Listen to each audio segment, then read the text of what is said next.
there are other Adams and other Ibrahims and other Muhammads like our own on this planet elsewhere. Now, that is something that for many Muslims has not been known. I mean, when you talk about these subjects of having other humanoids and other planets, the majority of the Muslims don't know the tafsir or the explanation of some of these verses because it's not a subject that is necessary for most people to know and hasn't been necessary for the majority of the people until now, because we said that one of the things that we understood was that there was this comprehensive system of understanding in the universe, that races didn't interfere with other races and beings from other dimensions and other systems didn't interfere with the development of other people. And that humans and other humans were developing each in their own way at different times. And we said if we look back at some of the unseen that we talked about, other civilizations having interactions before and after the time of Noah and strange things going on. And we talked about similar things going on during the time prior to Abraham. And we talked about it during the time of Moses and David and Solomon and some of the understandings there. We talked about interesting concepts like the sacred geometry and the building of the Kaaba by Adam and the black stone, and again the building of the Kaaba after being lost during the flood and not knowing what happened to the black stone, again being built by Abraham and his firstborn son in the deserts, again at the heart chakra center of the earth in Mecca, now being built again, a cube, right, a four-sided temple or mosque or holy house erected to the Lord Most High. And we talked about Abraham understanding the process of ascension and understanding the hidden realms and dimensions by the very nature of his questioning and his process of ascension being the most noble and honorable status as the father of all of the faith and all of the souls of the light workers. And we talked about an interesting little tidbit that mankind wasn't the first to ascend, that Lucifer, or some might call the reptilians, were the first to ascend. And then we got into some interesting concepts coming to the time of Jesus, son of Mary. Now, before we go into the recap of Jesus, son of Mary, I want to recap this concept that there are vast civilizations all over the universe, each at different levels of understanding. And we're seeing that people ascend to different levels depending on their understanding, and that as societies advance at different levels, they become spiritually or technologically more adept and develop different ways, sometimes spiritually being able to access through different realms, and sometimes technologically advancing through the development of technology that allows them movement and understanding of space and time and different realms.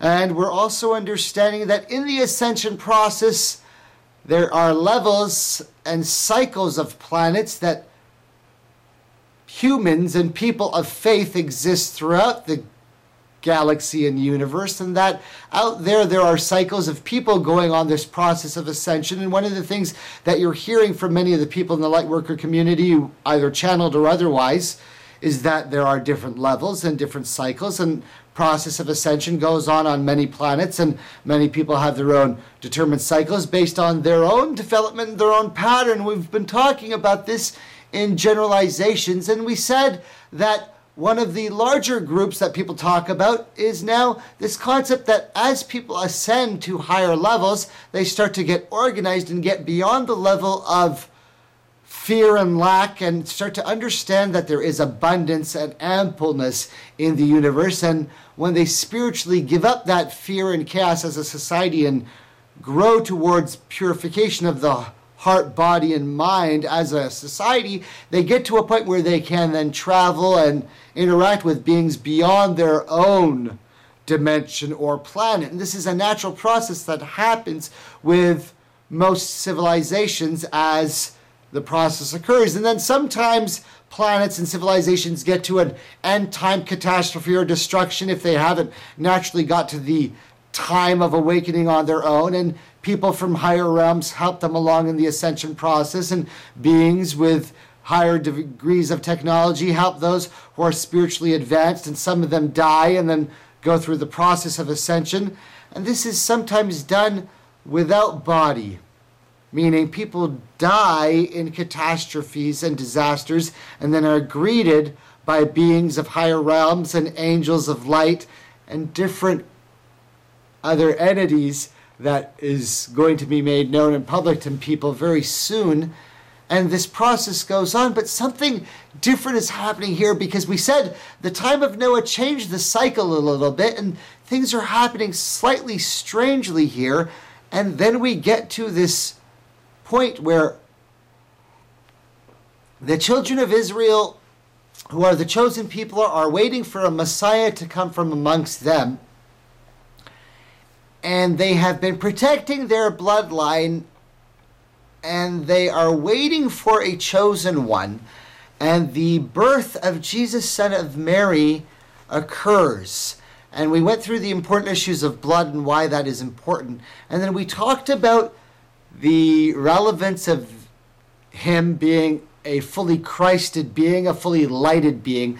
Now this is important because we didn't deal with it yesterday, but some of the hidden or unseen concepts is that in this idea is that there is different levels of yourself, and that you exist on many different dimensions and levels, and that Jesus, son of Mary, was his own highest Christed self. Now, a lot of times in some of the false misunderstanding of many of the issues like paganism related to the sun, moon, and stars that Abraham was trying to correct, or some of the false worship of animals or plants or any of the things that are part of the creation, because we said nothing that is in part of the existence, whether it be the sun, the moon, or the stars, or the planet, or anything, water, trees, anything that is created, including other beings at higher realms, nothing is worthy of worship except for the Creator himself, and he is the Creator who is unseen. Now, Jesus, son of Mary, is a fully Christed being who is a being. Of course, he is the one who represents the highest state of a lighted soul that mankind has ever seen. And I say this with all due respect to our brother Jesus, son of Mary, but he is not the Lord Most High, the Creator of all that is.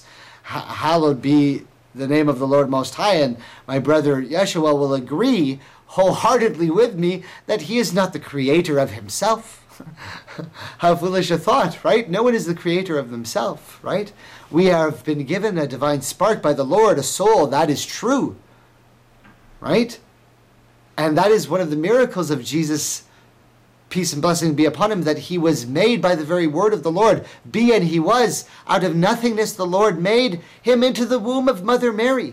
And he was born of the flesh and lived a holy, noble birth, as we went into some of the details. And then we talked about the importance of this cycle of the prophets, as I'm telling the tale, that the noble messenger Jesus told his 12 disciples in the pattern of 12 that there is a cycle beyond the personal Markaba. Now, up to this point, we've been talking about sacred geometry, and many people in the Lightworker community have been talking about this concept that once you understood that from the time of Moses all the way till the time of Jesus,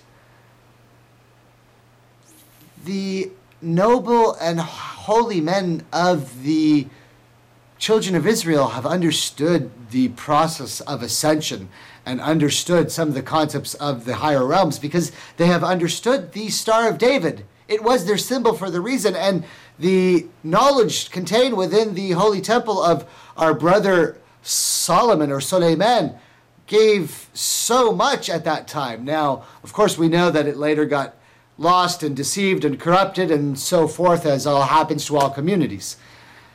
Then we get to the point in sacred geometry where Jesus, son of Mary, informs them in the sacred geometry pattern, and I'll do a whole nother sacred geometry series where we go over some of the actual patterns, where there is actually 12 full races, and that he, Jesus, is a fully Christed being, is not a 13th, and that man himself is not the 13th race that Lucifer so feared.